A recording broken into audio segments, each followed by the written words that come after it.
guys. Okay, so today we're going to talk about the pectoral girdle. So we've covered the axial skeleton. We are now in the appendicular skeleton. Okay, so connecting our upper limb to the axial skeleton via musculature attachment is this bony girdle that wraps around the top of our thoracic cage. So it's really just two bones, the clavicle or your collarbone up front, and you can feel that on yourself. Go to your jugular notch. You can feel it going out laterally. It kind of curves like an S. It's going to match up with that acromion process right here, that bony process from your scapula. Okay, so the scapula being your shoulder blade, the scapula. Okay, so those two bones, that's your pectoral girdle. And if you look laterally, that little notch right there, here, that flat little indentation is a socket where the head of the humerus will articulate. Okay, so that's the glenoid cavity. Okay, now let's go through some features of both of those bones. So the clavicle, I have a clavicle here. This clavicle, I know that I need to figure out, is this right or left? So if you're asked right or left, you need to, first of all, figure out which way is up, which way is down. So the superior surface is smooth. The inferior surface has ridges for nerves, blood vessels, so we put that on the bottom. Now, which way is medial and lateral? It could go this way or it could go this way. You know, this is top. It does not sit in your body like this. It sits like this. Common mistake is people putting it this way. It sits more like this. Okay, so let's see. The pinched end is lateral because it's going to match up with the acromion of the scapula. The blunt end is medial because that is where it articulates with the manubrium of the sternum.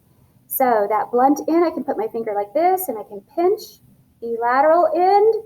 So is it this way or is it this way? Okay, so I know this is top, the smooth surface is superior, but does it go this way or does it go this way?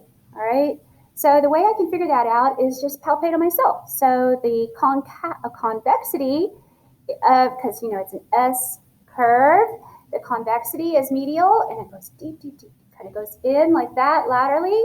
So the concavity is lateral. So this is your medial surface, this is lateral.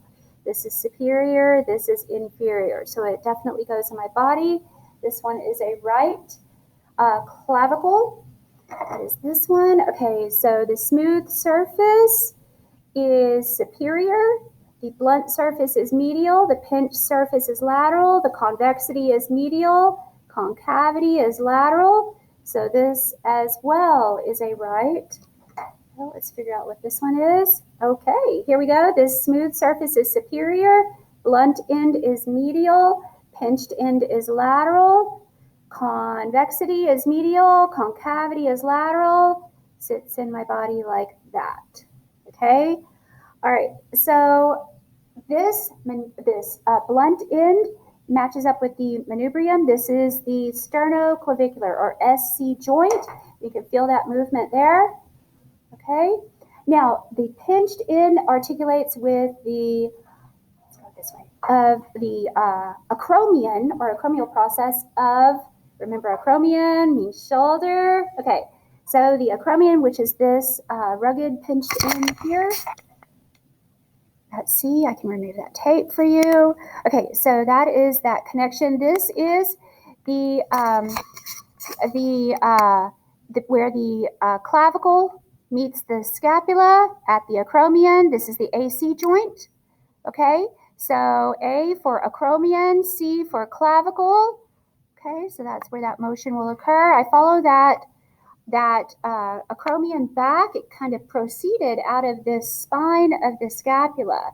The spine of the scapula is separating two fossa posteriorly. So I have the supraspinous fossa, the infraspinous fossa, and on the anterior surface, it's nice and smooth in there, and that's called the subscapular fossa. So if I'm looking at this bone here, okay, so I'm looking at the anterior aspect of someone's left scapula. And I know that because I put the smooth subscapular fossa, which is all of this structure here, I'm putting that anteriorly. So let's do this.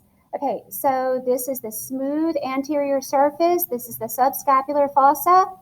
Looking superiorly, this is the supraspinous fossa. Here's the spine of the scapula, pinching around at the acromion, where it's going to match up with the clavicle, okay?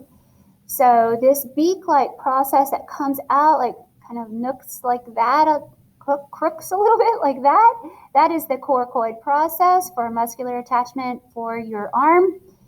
And let's see if I turn him laterally.